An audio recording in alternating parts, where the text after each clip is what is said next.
Great, and welcome everyone.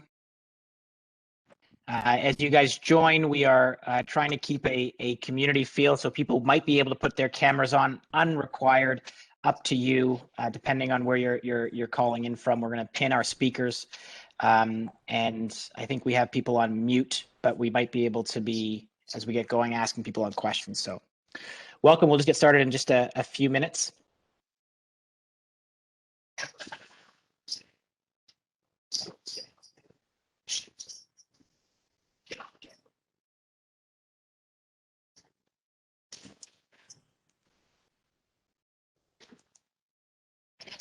And just a reminder, if we can ask everyone to go on mute, that would be great. And I'm going to ask Jenna if she can put everyone on mute as well. That would be great as people join.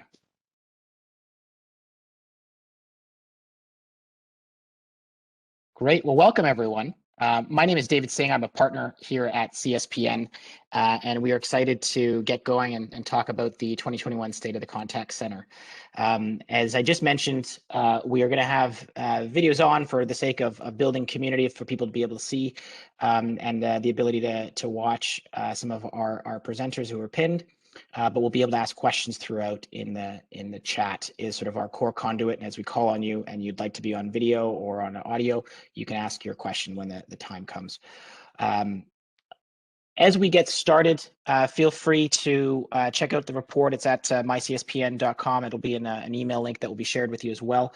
And looking forward to having a starting conversation to sort of catch up on where the world sees us within the contact center world. So again, on behalf of CSPN, thank you very much. Our job and focus area really is to connect leaders who are passionate about improving the customer experience, and we know that contact centers are a great and super vital area for organizations to connect with their customers. And so we really wanted to use this sort of chance every 2 years to ask what really is the state of what's happening. And I think that it's a pretty clear world, as you can see in just a minute, my image of before the pandemic and my beard post the pandemic. The world has changed. Haircuts are fewer and farther between as we're locked down in Ontario, where I'm joining from.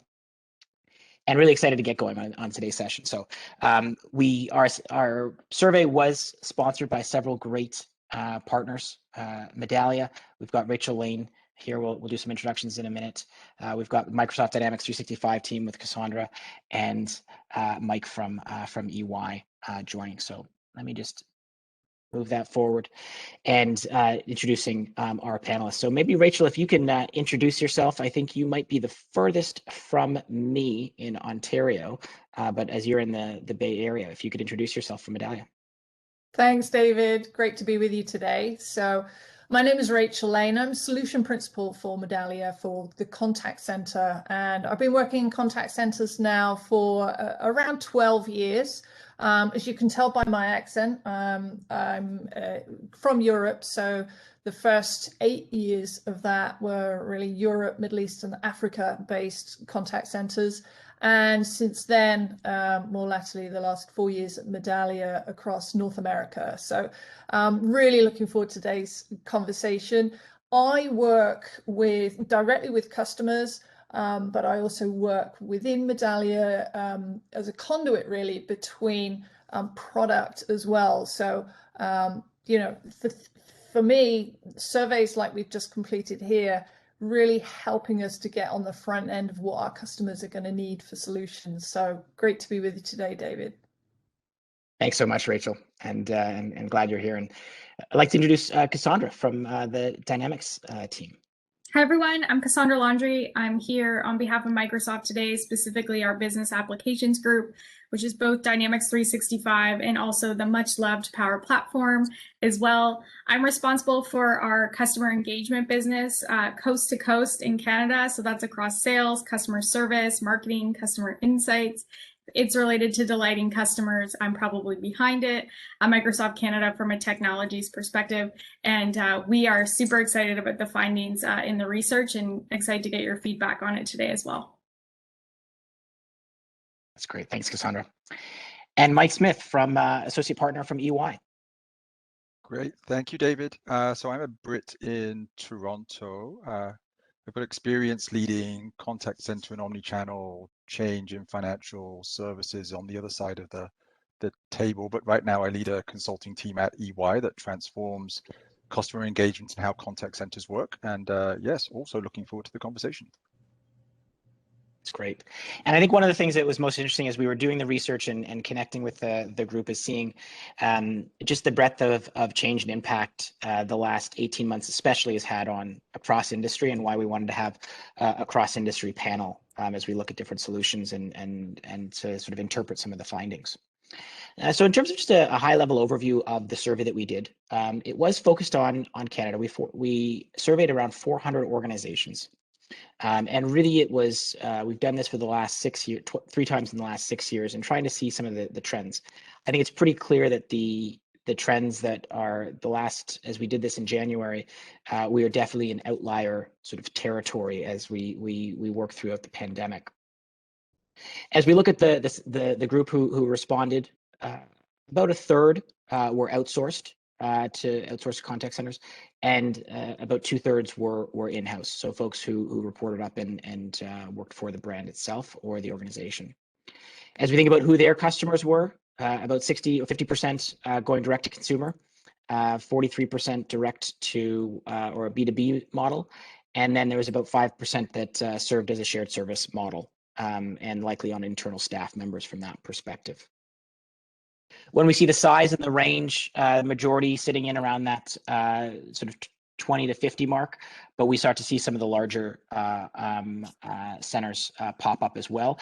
And there was a little bit of variability in this, in the sense of physical location versus overall seats that might report into a leader, so that a little bit of different geographies as we think through that. And then as we start to look through who was responding, folks who were in sort of the 2 to 4 years and within their role, so we're sort of had some time in between before the pandemic, and then majority were sitting sort of beyond, had tenure beyond the pandemic. And so I think that's important to put context into as people responded in. And then finally, as you can see, the respondents coming through from across different industries that people see in there as well. The first question one of the first questions we wanted to discuss and thought it was interesting is when we asked people their top 3 priorities, the order that came through was, how do I improve the customer satisfaction? How do I improve the efficiency is their sort of top priority, and how do I improve the employee experience? And that was really interesting to us in terms of that customers continue to be at the front and center, followed by how do I then make it more efficient, and how do I then support my employees? And wanted to drive that into a question to the panel, and the first one, sort of getting right into it, is how do the strategic priorities do the strategic priorities of customer first, operation second, and employees third align with what you're seeing in the market or your clients, or from that perspective? And I might start with Mike on this one, in terms of some of the clients you're seeing and some of the change that you've been leading before and during and the pandemic. Sure, thanks. Yeah, just some thoughts on that. I mean, I think completely agree with that. We've seen a big swing in the last 5 years on that topic. I think 5 years ago it was all about cost. There was excitement about cost savings with chatbots to deflect calls. Projects often had an explicit sort of cost target. It was swinging the other way even before the pandemic towards the customer experience, and that's accelerated. I think what I often talk to with leaders out there is around the welcoming face of an organization, and that can't be the store, it can't be the branch anymore. That has to be over the phone, right? So making the contact center accessible and really making that experience count, I think is absolutely critical, very much aligning with every conversation I'm having. The point I'd just like to make is, I think all these things are very much linked. If you start with the customer and then think through, an obsession with the customer needs the supporting operation, and it needs the supporting people behind it. I think these 3 things are linked, and I think it always does flow from the customer. Again, I completely agree with these findings, and would have been surprised if I'd seen anything else, right? Maybe jumping over to Rachel, like, is that what you're seeing from a listening and the Medallia perspective? Yeah, absolutely. I mean, we've seen over the last 24 months operational efficiencies has it's always been pretty much up there. But I think what we're seeing now is a real focus on the talent side. So improving the employee experience is key. And obviously we see that as a driver for customer and operational improvement as well. Um, we see a lot of organizations really holistically investing in the individuals. The frontline agents are key, making sure that that we're coaching them, we're understanding skills gaps, for example, we're giving them empathy training, which is a hot topic right now in the contact center. And those coaching pieces are need to be available for self-coaching as well, because those frontline employees are really keen to develop themselves outside of the company training that they're given as well. So we're seeing a lot more ownership. So I would say, although we've got talent in as number 3 there, that's still really key for us. And the final point that I'd make on this is that we're also seeing a lot of interest in automation. And a part of that, of course, is the digital transformation piece that has been forced over the last 18 months with the pandemic. But looking at ways where both customers can help themselves, but also we can automate simple inquiries as well. And that, again, feeds into operational improvement and that, improving CSAT piece. And Cassaundra, I wanted to sort of pick up on that from your perspective. Yeah, I mean, very similar to Rachel's. I mean, I think the employee transformation is happening in every area of the organization, and not just from the perspective of getting the best talent, but there is that other flip side, which is how do we care for their wellness, right? How do we ensure that those employees are happy employees and therefore delight our customers and those that are calling in as well? And I think, trying to create a new culture and onboard these new employees, it's all questions that are certainly coming at us right now across the Microsoft stack to say, how do we ultimately now shift into hybrid in a very meaningful way and frankly, take back the definition? I think of that word a little bit as well, but ultimately there is so much focus on talent right now that I'm not surprised that it's there, but maybe would have thought it would even be a little bit higher than how it's shown up now. Yeah, I think to be honest, I was surprised but not surprised in terms of if people didn't put customer at the front, that's sort of their raison d'etre. But I think when we talk to folks from across industries, and we saw this as a theme come out of our Women in Leadership conference last year, where we actually had Sabrina Stow from Deloitte, who was representing from a wellness perspective. It was this increase or this decrease in absenteeism because no one could really call in sick because they were at home, and from that perspective, but there was a decrease in presenteeism and people just were getting sort of trudged down, and that we've seen that sort of continue, and that to the point of almost burnout, and that we've seen productivity decrease as well. People are talking on the phones longer, and those operational metrics are there, and it's how are they really supporting their people across those in these sort of more challenging times, and people from working from home, balancing kids, balancing partners, balancing pets, repairs, all the things that are happening at home from that perspective has been a real challenge that we've seen. Sort of how do you support your employees that way? Yeah, I just want to sort of add on the back of that. Yeah. I think I think these things are just so linked. I'd say customer, I think you kind of have to say the customer goes first, Yeah. and that is always sort of the answer I get as well. I think behind how you create that customer, it really is, it's about talent. And some organizations, to be honest, are more upfront about a great employee experience is a great customer experience. Others just go straight to welfare of agents, but you often end up in the same place, which is that focus on the well-being and supporting the agent, particularly remote, right? So. Yeah, and I think it's hard for people to make the shift, and I know Cassaundra and the team, and we're a teams company. A lot of our clients are teams. It makes it super easy to collaborate, but it's also it's hard to get used to that new way, and it'll be very interesting to see as things start to open back up. And again, we're sort of in the context of Southern Ontario, where we're calling, and where we're still been locked down for months and months and months. And so when we start to open up, what that looks back to, and how do we keep that collaboration going, and making sure that people don't get that burnout feel. And I know we've got there's feel free to ask questions as we go into the chat. If people want to, we can call on people from that perspective. The next sort of area that we wanted to pick up on, one of the insights was around back to sort of the customer of saying, this was from the employee experience, so the agent experience is saying, what's the biggest driver of culture from your perspective? And the biggest issue was the customer, whether the customer is happy or not happy. And I think it was interesting from to sort of pull this out to say that back to sort of that operational efficiency, back to the customer satisfaction, whether they're unhappy with something that was out of their control, if they're calling in and not in a good spot throughout the call or at the end of the call, that really does wane on the individual agent. And how does that move around? Cassaundra, like, what were your thoughts when you saw this is one of the stats?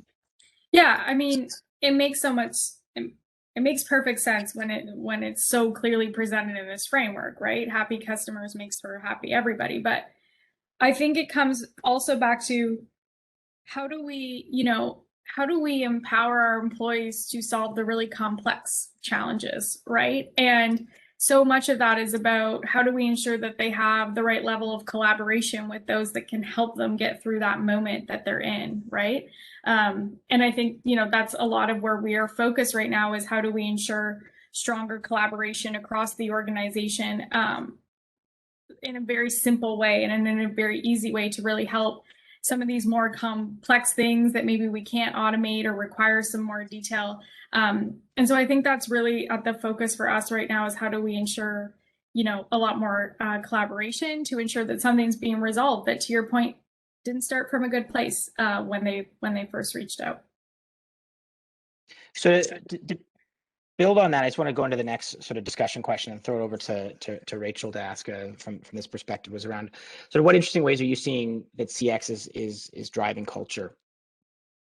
I mean, I think when you put the customer at the heart of the organization and you make, that change that you've seen, the companies that I've seen that are really driving culture, great culture from CX, are those that celebrate success, right? So they understand, that a frontline agent, for example, has delivered a great experience for a customer and it's celebrated. It's those customers that we have at Medallia that have things like daily huddles, and they really understand the requirements on those frontline agents to do a great job in sometimes really difficult circumstances, and they're able to identify that firstly, and then be able to really create successful stories internally and celebrate those successes. So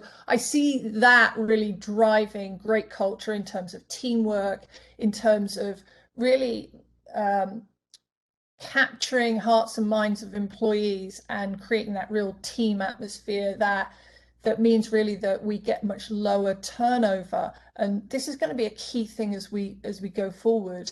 CX culture in an organization can really help keep agent turnover low, because we've got solutions, for example, that enable us to understand who's delivering the best service, what teams are doing better for CX right now. And you've got options to gamify that, to give shout outs to employees. So you're really creating that culture around the customer. And those are the companies that are enjoying CX and really, looking to modify those experiences. I think from the slide that you had previously and about, customer irritants, and I think one of the quickest ways to drive up employee turnover is to, if they're constantly dealing with things like broken processes that never get fixed, that's a day-to-day grind. So it's really, for us, it's about identifying those broken processes and then having that change management piece wrap around it so that, those frontline employees either have workarounds. So, and as Cassaundra said earlier, empowerment is key in this. And once we've identified perhaps a broken process, we've created a workaround while the fix gets made, having that culture of teams where everybody is, singing from the same song sheet is so important. And as I say, that's going to be key for us to retain our frontline agents, having that real great team spirit. I think it's just picking up on that, the ability to really measure who those rock stars are and who the people who are struggling, to be able to see that, which is from the talent side, to be able to then coach, reward, support, celebrate. Because I think as and it's a question we probably should have asked and we didn't ask, is about would you be thinking about leaving in the next 12 months? And I'd be very curious to see, outside of regular sort of context, and we looked at sort of the average tenure from there, but the talent shifts that are happening or about to start happening amongst organizations as people sort of work through this, I think is going to be tectonic for a lot of organizations. And I would encourage folks who are listening on this call and representing and serving within centers, is ask who are your rock stars and how are you making sure they're close and understood and well served, because the change they're not talking about it, but they are thinking about it for sure. Mike, I'm not sure from your perspective, and when we go back to this sort of question of seeing CX drive culture. Yeah, no, it's interesting listening in. I think I agree with pretty much everything that's been said. I agree with Rachel around, it's really important in a contact center setting to be listening to what is being said and fixing the things that are really annoying. It really helps create that sort of positivity in a contact center, rather than just, oh, that's still broken, we raised that last year, no one cares about us, nothing's being fixed. It sends quite a powerful message if you don't do that. I think there's something around identifying the rock stars. I think where we're getting a lot of sort of questions and discussions are actually around measuring agents as well. I think a customer experience first mindset leads itself to collaboration, which Cassaundra was discussing. And I think there's something about, you have to collaborate and also take the time to fix the hard calls. Anyone can deal with the easy calls, but how do you make sure that agents feel comfortable reaching out, the supports are there when they reach out when they're on that tough call, and also they're not being, wow, this call's gone to 22 minutes, so I'm going to get kind of hammered on that on the stats later. Like, you don't want that kind of pressure. So I think one thing is identifying your rock stars, something else is supporting the right behaviors, so you don't feel, you were no good today, Mike, and it's like, hey, I fixed some of the hardest, kind of most complicated issues today ever, I should be getting a pat on the head rather than a tot, kind of your stats suck today, right? So I think there's something there about adjusting the way you're measured as well, so that you're a rock star in a way that matters, and then people can kind of see that, and your manager can see that, rather than just the hey, that was quick and efficient, your AHT was great, because that's very sort of like 10, 15 years ago, and it doesn't drive the right kind of conversation, right? So. And I would say it's challenging to do that in remote environments at times, and being able to find ways to keep doing that, keep that collaboration going. But it's just because it's challenging to do it doesn't mean it shouldn't be done. And Yeah. I think it's important. I'll just give you some examples. I mean, yeah. we've been working with some organizations around setting up a sort of literally a formal buddying scheme. So this isn't just the newbies on the phone, but people who've been there longer. You sort of literally pair them up and have a Teams channel open all day just between each other, sort of passing things back and forth. The other one that's interesting is, once you get that kind of stuff up and running, this is the point Cassaundra was making, you can start mining that for, what are people asking each other about all the time? Because those are things we should probably fix, right? Again, back to let's fix things. If everyone in the contact center is going backwards and forwards about how do I do that, and they're struggling with it, that's got to be an FAQ, or you fix the kind of irritant, right? So I think it gives you that information to kind of continually improve as well. So I think too, even with some of the change to remote work, we need to go back to even some of our performance policies and our HR policies and do some reconstruction there with people working from home more, right? Because how you might recognize a rock star, or how you might identify what it means to be a rock star, might look very different in a virtual place. You can't physically see the person, like you can't physically see it, right? So I think there's an entire reconstruction that we need to do around how do we even think about performance, to make sure that we're being inclusive about how we're thinking about some of those measures as well. For sure. And I just want to encourage anyone, if folks who are listening in agree, disagree, want to add and amplify, or feel free to add that into the chat, and we can call on you, or build from there. The next sort of segment that we were looking at was around sort of the operations and sort of the more from a channel perspective, and sort of what is the primary contact center. And so telephony continues to be a leader. This is sort of number of respondents saying it's the primary, quickly followed by email coming in, and followed by live chat and social coming in. And it's not to say that these are the only channels that are working through, but what we thought is, and it wasn't super surprising to us to see that the big push in terms of telephony and email coming in that when you can't get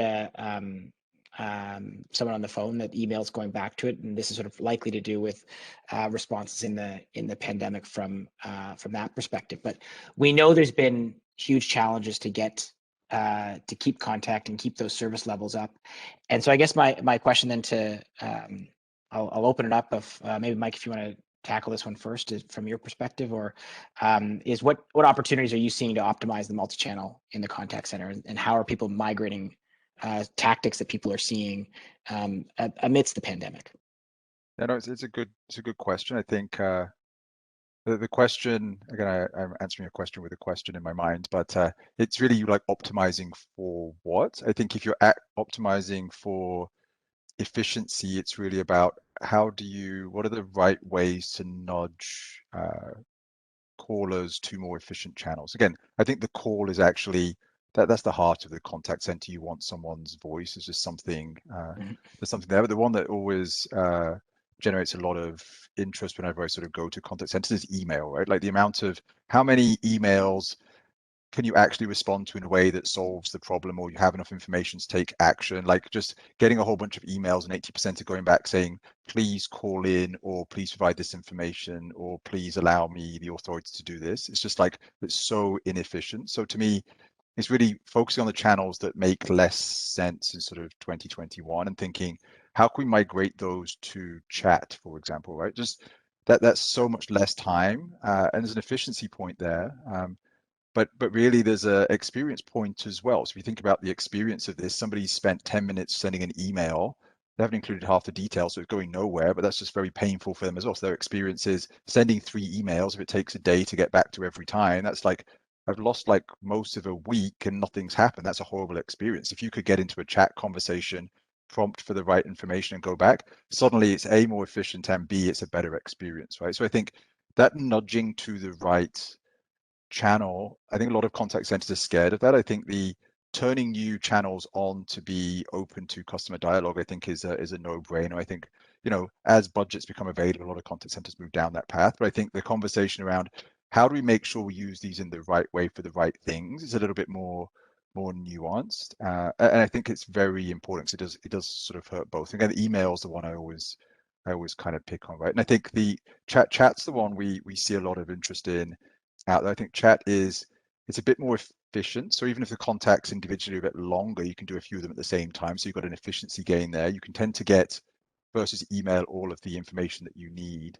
And chat's great because you can front end a chat conversation with a chat bot that deals with, if you can siphon off a third of the chats with the chat bot suitable, really easy stuff, and then the harder stuff drops to an agent, suddenly you've got a much bigger efficiency gain, right? So it's just, to me, it's all about thinking about these together and how they fit together rather than just let's turn things on, because that just leads to a lot of inefficiencies, right? So I think that's kind of my long-winded way of answering the question.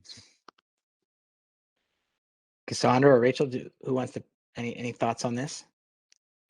I mean, I think from my perspective, and I completely agree with Mike, and even to see email up here so high really breaks my heart, frankly, David. And as we're all consumers ourselves, if email is the only way that we can feel heard within an organization, it's a poor show. It really is. So from my perspective, what I certainly advise is you've got to be where your customers are today, right? And our customers have moved on significantly over the last 18 months. So whereas 2 years ago, we probably wouldn't have thought of being viable video as a form of feedback, for example. Whereas, we've all been using Zoom and WebEx and, Teams and all of those good things, and everybody, like grandparents and kids, everybody uses it now. So now that's become a great new way of engaging with customers. Exactly the same with, you know, live chat. You want to have a conversation with someone. You don't want to spend a lot of effort writing in and then get an email back to say somebody will reply to you within 72 hours. You know, if you've ever written an email into support, I don't know about you, but my key thing that I'm writing down is I'm desperate, because I'm thinking you're getting 1,000 emails a day. How am I going to get a reply to mine? Because I'm more desperate than everybody else.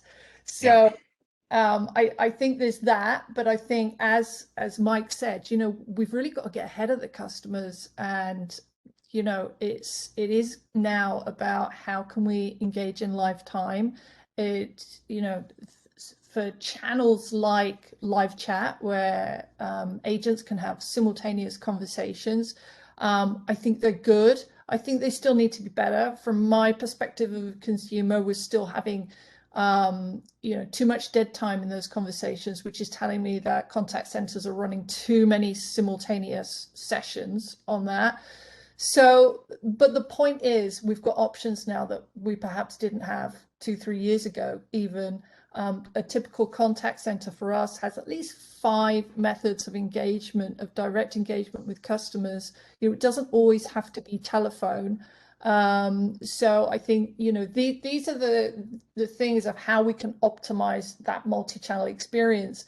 And, you know, the contact center is an ecosystem in itself now. So, you know, I talk to a lot of organizations about journey mapping just within contact center, whereas 2 years ago, the contact center would have been one point on a customer journey. So things are evolving quickly. And you know, the great thing about optimizing the multi-channel in the contact centers is most of those engagement channels don't cost that much to set up and manage either. So it's really cost effective. So that's what I'm going to throw out there for this, David. Appreciate that. Cassaundra, any missing parts you want to pick up or add in? Well, just picking up on what Rachel said, I mean, all we're asking for is to be seen as individuals, right? And humans when we're asking for the service. But a lot of expectations come with that as well, right? And our expectations of you know, wanting organizations to know us, I think, you know, we come up with a lot of scenarios where it's us making, you know, personal purchases, but rather I'm a human buying furniture, I'm a human buying, you know, a CRM platform, I'm still the same person with the same expectations about how someone talks to me, right? And so I think with that, you know, we've really focused on the harmonization of all the tools and all the different ways in which we can communicate, right? Both for our agents, but also with our customers. And so for us, you know, kind of that last piece where we weren't offering natively from the Microsoft stack is telephony. And so come this summer, we now will offer natively right within Dynamics the telephony component, all from us, and it all runs on the same network that Teams does. And so we kind of feel like there's that holistic approach now to not only how we communicate with the customer, but also the ability to see the data from each of those interactions and really harmonize on, hey, how does this human want to be communicated to, right? It's just a human to human conversation. So we're trying to break down the silos really as much as we can for productivity and harvesting the data and the insights out of it, kind of top of mind of why we've made those investments. Absolutely. And I totally agree. And I think that hearing that sort of, as Rachel, you were picking up on the journey and using journey maps to be able to help take that perspective, and and Mike and Cassaundra, you guys have picked up on sort of starting with the customer and what are they thinking to help understand that, but to be able to flow across channels just needs to happen. And I think it's being able to build the cases as to do that. And I'm sure some people in the call today have probably been doing that, or probably in the middle of that, and being able to show that. I could think through a number of our customers that as soon as they've opened it up, it was bumpy. But as they work through that, every new channel is they started to see those gains. And some of the folks that heard the shift, they said, I made that shift right before things shut down, and holy smokes, it saved me. And some folks saying, holy smokes, I made that shift right after we closed down. and it was hard, but we made it, and it saved us. And so I think being able to, again, meet where your customers are, but also being able to educate your team members on how to use those where they stop, and saying, hey, I can only get you so far in this channel. I need to put you into a queue to talk to you on the phone, or I need to move you over to this other channel. I need you to send an email at this point to work through it from that perspective. And that, not ideal, but those are the things of how you help your agents to sort of work cross channel. Do I have time for just one other point, David? Yeah, I don't please want go to ahead. sort of make us run over, No, it's but okay. No. just as we were talking about sort of new channels, I think I do like video, and I think there were some specific applications of that. The other one that's kind of emerging, it's kind of a subset of text chats, live chat, but almost non-live chat, which is where you have complex interactions. So I don't know, complex billing, onboarding, some kind of credit application where documentation is being reviewed. Just having the experience as a consumer of having a conversation which is with the same person, perhaps over multiple days or even weeks. And again, you don't have the same expectation of 80/20 and all this kind of like service level, but just I can deal with the same person that stops me having a 30-minute conversation about the AML checks, all this kind of stuff. That is priceless. And I think we're seeing a lot of interest in those types of how do we enable that, because it does drive a lot of complexity, of course, on the WFM side, right? And I think helping that as well with Apple Business Chat, for example, you do have some cool functionality now, and I've seen Home Depot do some great examples with, which one of these options would be good for you, and you can almost like give little menus in the text message. And again, it's always moving on, right? Like we were having this conversation 3-4 years ago, it would be around sort of social, and that was really the emerging one. And what do you do with Facebook Messenger? Whereas now it's kind of moved on to the Apple Business Chat text messaging, and it's you don't know where it's going to go, but every 3 or 4 years something slowly starts emerging, right? So it's an ever emerging kind of space. Right on. Well, want to take a little bit of a quick interlude and thank Microsoft, and wanted to show just sort of bring it to life in terms of, I think we're all probably using Microsoft, I think, which is an interesting element of every computer in the world probably using Microsoft, but particularly around the dynamics and the Teams collaboration, and wanted to sort of call that out. And I'm going to see if I can get my my technology to work here as we get in here. And Jenna, let me know if this is popping up. Might not. I don't see anything just yet. Did you want me to share my screen and I could try on my end? Let me try here.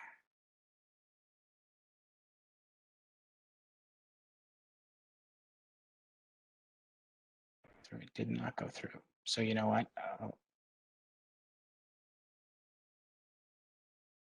Worked before. The joy of technology. We will continue to work through, and we'll be able to send the video out afterwards. And really just talking about the ability for that collaboration, bring it to life. And I think it's one of those things that people are probably doing it to a certain element, but really showing and saying, how are you asking your teams to do this more? And how are you asking your teams to sort of push through that? How are you linking the conversation across channel and using platforms and showing that to be able to do that as we move forward?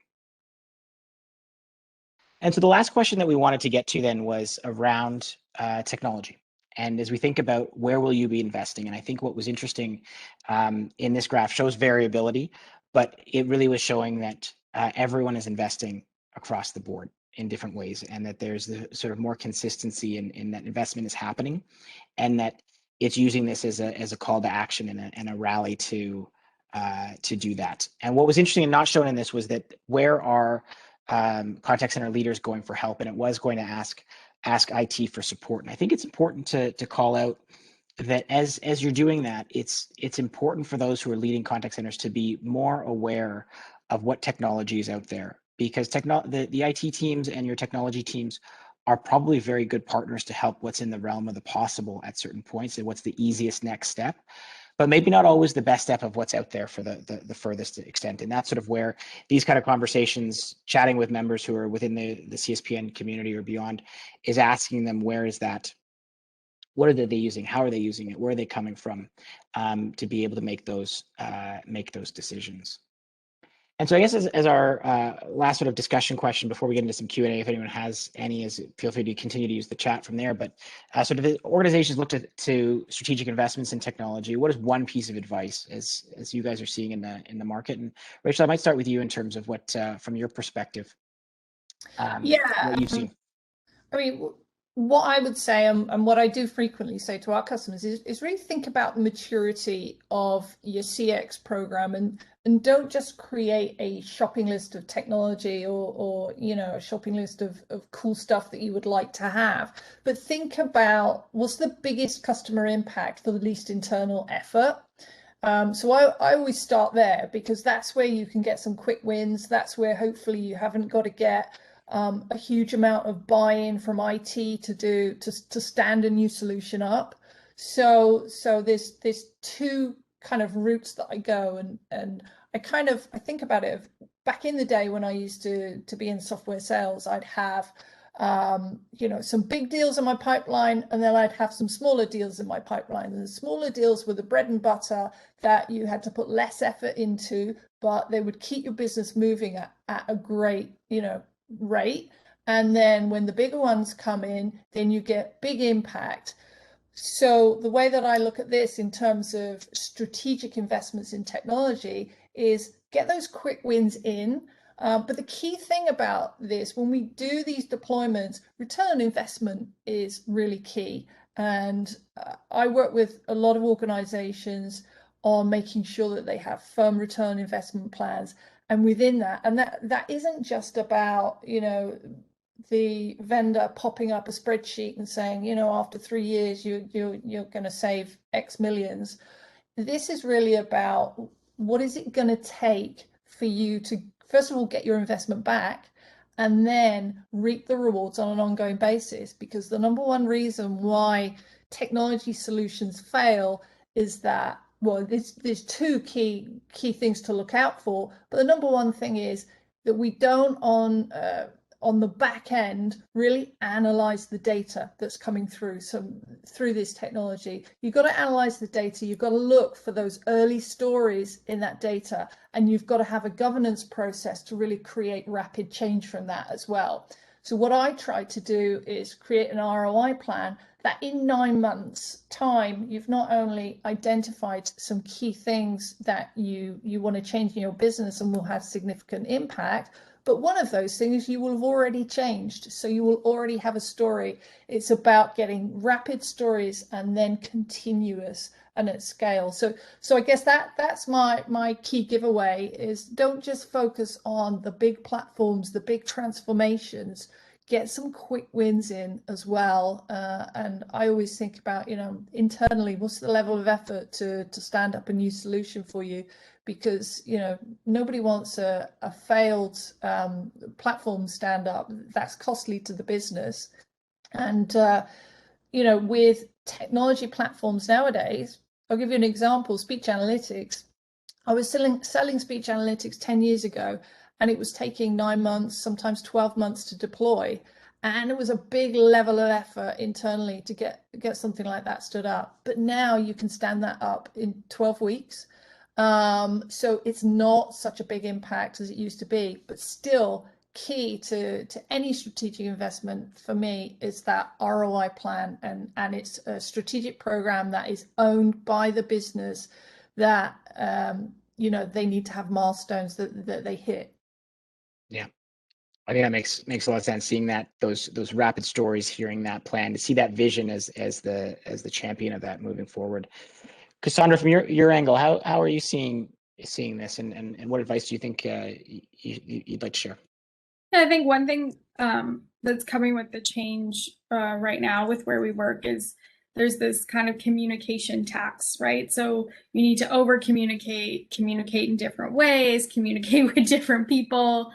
And how do we, certainly from an agent perspective, we're really focused on how do we make that easier for everybody, right? Again, coming back to where I started from at the beginning with how do we focus on our employees and their wellness and their culture and collaboration and empowerment with each other. So we're really focused right now on, a lot of harmonization of tools to ensure that people are able to kind of do it all within one window and stay super productive throughout the whole day, but also have moments of joy throughout their workday as well. Makes a lot of sense. And Mike, from your side. I love that moments of joy. I hadn't Yeah. thought of that, but I love it. That's the best line so far.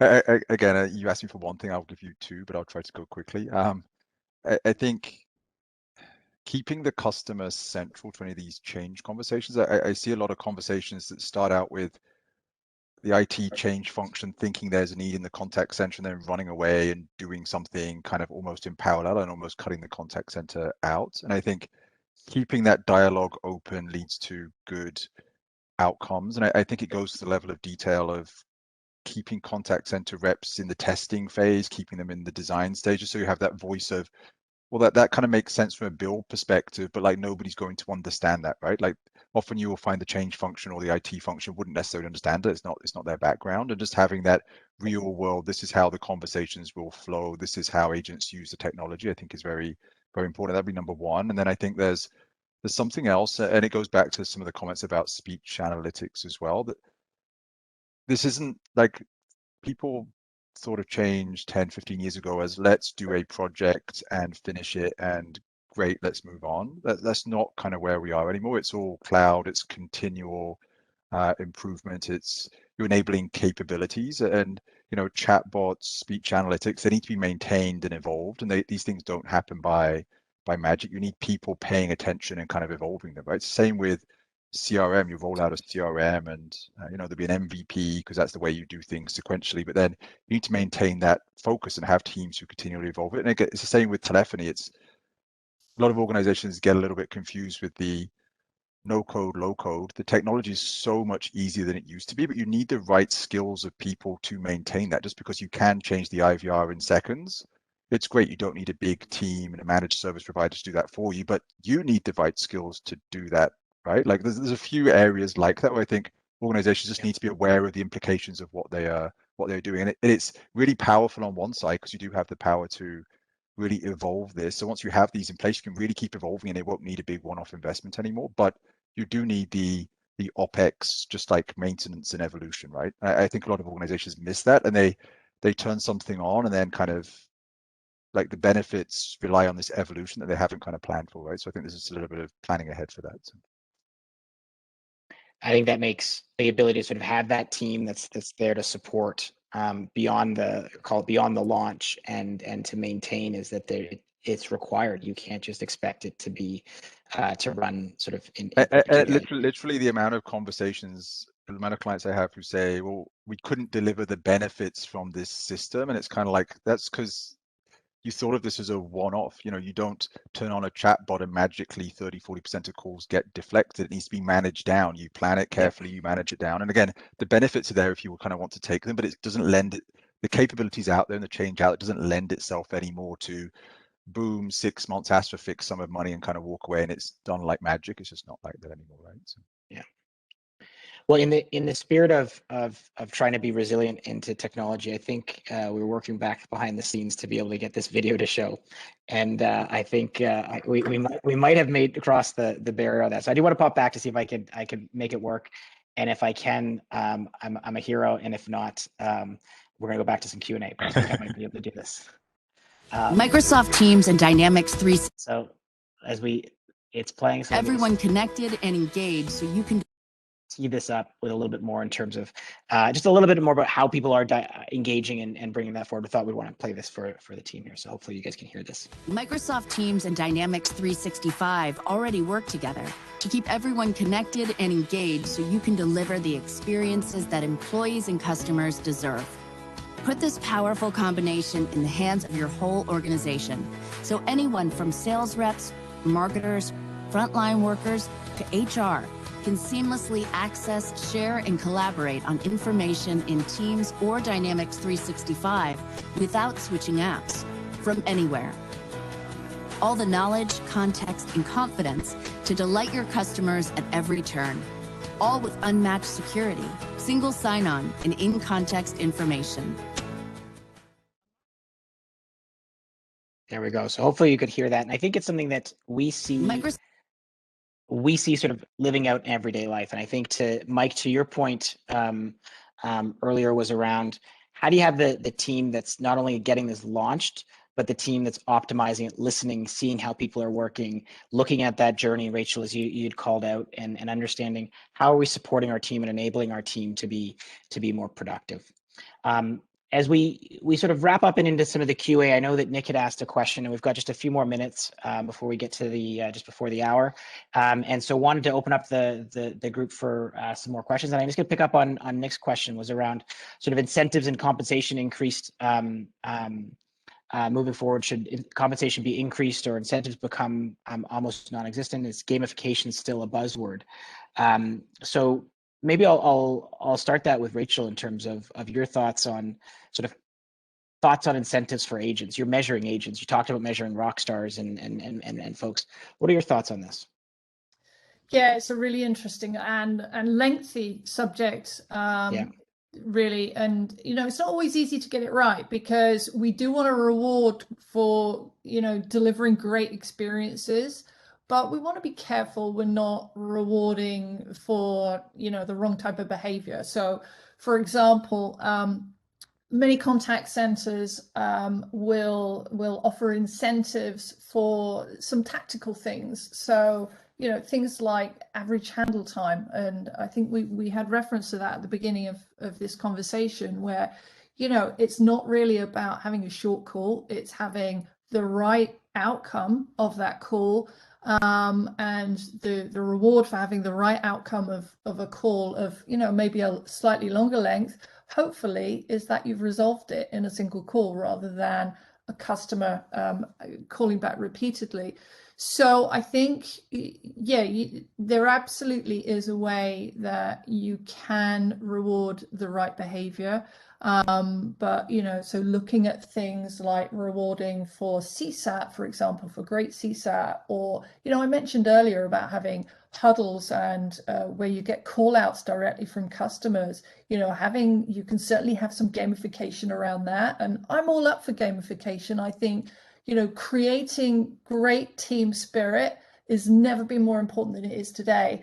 And we're also thinking about hybrid teams, aren't we? So you're not going to be sitting next to your colleague potentially. You might have somebody in different parts of Canada, or there might even be somebody in your team from Canada, somebody from North America. So we're in a whole different world now, where we need to have virtual ways of creating teaminess. And so I think gamification works beautifully for that. But then, we can throw in some traditional metrics, but I don't like tactical metrics necessarily, because I do think that we can be rewarding, the wrong behavior, and sometimes that will create behavior that's not necessarily conducive overall to creating great customer experience. And just picking up on that, I think, Rachel, what's kind of sitting under some of what you're saying is these things have to be as close to real time as possible, right? They have to be very timely in nature. And I think that's especially true in hybrid world, where, recognition, I think, means more to people than maybe even it did a year and a half ago. Just being seen, being heard, being acknowledged, and having that be in a very timely fashion. I think that's what's really critical, and will continue to be as we evolve into new styles of work as well. Definitely. Just one comment I kind of throw out there on sort of the same topic. I think I can't point to a lot of examples of this, but I'm having a lot of conversations around, over time, digital self-serve will deal with easier calls, contact center gets harder calls. This isn't a transactional. This might be, this is going to take a little bit of time to resolve. And I think organizations are looking for more of I joke and call it the competent best friend kind of profile. You're not looking for the quick and efficient kind of get them off the call. It's really listening, empathy. We kind of touched on that at the start. It's a slightly different skill set, and I think it's a slightly different profile of agents. Again, just theoretically, a lot of organizations are saying that's going to mean that we're going to have to hire for slightly different profiles, but also that might be a slightly more expensive profile in the market as well. So I think the upwards pressure over the longer term is kind of there, right? The other one that I'm feeling, and it is very obvious with this hybrid environment, is I can see a big move that organizations are trying to deal with around shorter shifts, right? So if people are at home, I don't want to be doing my 8 hours. It's much more useful to be able to do 4 hours at a time. If you don't have 45-minute commute either way, suddenly the whole world's easier, and that often suits the organization, right? You always have peaks, the 1 o'clock peak, the sort of lunchtime peak, tailing off at 4 p.m. The more you can build in those shorter kind of blocks of time from a WFM perspective, the more you can add them up to mirror the sort of demand curves. But there's a lot of complexity there, right? But that's somewhere else. So when we talk about, behind this sort of what do agents want? I think for sure pays kind of out there, but I think there's something else that's more powerful and more immediate and will come quite quickly around how does a contact center run with a lot of people on shorter shifts at a time, right? I think that's coming quite quickly as well. I think it's really interesting on the shorter shift element of what does that, and again, what are some of the outputs or the outcomes of hybrid work models, and does this really change our work? I know I think it's 250 organizations in Spain looking at a 4-day work week, and just there's a lot of big questions that are being asked and coming out there. So I think that's just one other example. Yeah. I mean, I've literally been having a conversation in Canada, and again, I can't name them, but it's literally they're in an industry. It's not banking where I spend a lot of my time, but it's in another industry. But they have very specific peaks, and often they're not predictable. So it's always hard. They often have impacts to service level, and they're talking about how can we get an automated solution to almost like the Uber surge pricing. So the way, it's very busy. Uber sends out a message saying, hey, it's like ×3, great, come kind of get in your car and drive around. It's almost the same for agents, particularly on chat. It's a case of, can you be answering chat queries in 30 minutes? If so, it's twice the hourly rate, right? And people are looking at sort of 50-60% staffing for what we know, and then the ability to kind of have that extended network where you pull them in when necessary. And I think there are lots and lots of implications to that, right? So. I think that it definitely sort of, and it keyed in on one of the other comments around how are we empowering our agents from a training perspective. I think that's the number one element was how do we train, how to hire for communication was one of the things that was popping out of the survey that we didn't talk about in this area. And as we look to train and provide training on service, we use our curve model, which is how do you connect, understand, resolve, and provide that best friend sort of here's what you need to do, 1, 2, 3. Does this solve your problem? With validate and then execute is the final curve step, and being able to explain that. I think it's really important that our agents are doing that. I know we're just hitting up to the hour. With that, I know there's probably more questions and people are off to their next meetings. As we wrap up, I wanted to say thank you very much to Medallia, to Microsoft, EY, to Cassaundra, to Rachel, to Mike. Thank you very much for taking the time to support us throughout this journey. And thank you everyone for joining. We'll look forward to being in touch on email and online. Have a great rest of the afternoon or morning, wherever you're calling in from. Thanks, everyone. David. Thanks, everyone.